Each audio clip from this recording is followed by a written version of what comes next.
Panahon na naman ng taon kung saan maraming mag-aaral ang magtatapos ng kolehiyo at haharap naman sa hamon ng paghahanap ng trabaho. Ayon sa survey kamakailan ng jobstreet.com, ang pinakamalaking online recruitment company sa bansa na Philippines Fresh Graduates 2014 Job and Salary Report, mahigit 77% sa 400 kumpanya ang nagpapahalaga pa din sa pagtanggap ng mga bagong graduate na nag-a-apply galing sa top 4 na universidad sa bansa.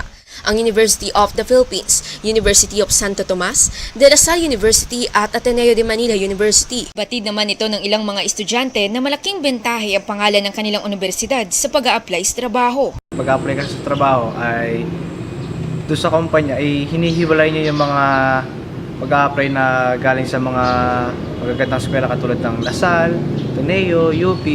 Subalit nakita din sa survey na 74% ng mga kumpanya ang tumatanggap pa din ng mga graduate galing sa ibang universidad. Hindi naman pabor ang ilang mga estudyante na gawing basihan ng mga kumpanya ang pangalan ng kanilang paaralan para matanggap sa trabaho.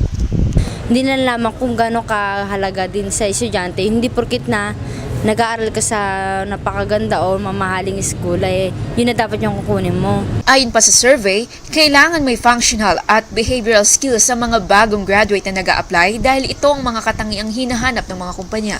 They get people from the top 4 universities because behaviorally, they are willing to learn, they have the initiative, and they are honest and with integrity. Functionally speaking, they have good communication skills. Number 2, they are highly trainable. And number 3, they have the tech know-how.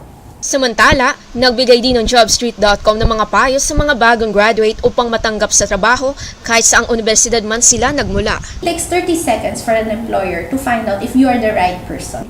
During application, you need to highlight number 1, your internship, number 2, your grades, and the number 3, your extracurricular activities.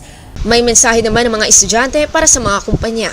Hindi porkit sa public school kami nag-aaral hindi na namin kayang gawin yan. Kaya namin patunayan na kaya namin yan o kaya pa namin higitan yan. Maaaring karamihan ng kumpanya ay bumabase pa rin sa pangalan ng universidad, pero sa huli, ang kakayanan at ugali pa rin ang paglalabanan. Wela Rose Volante para sa Balita.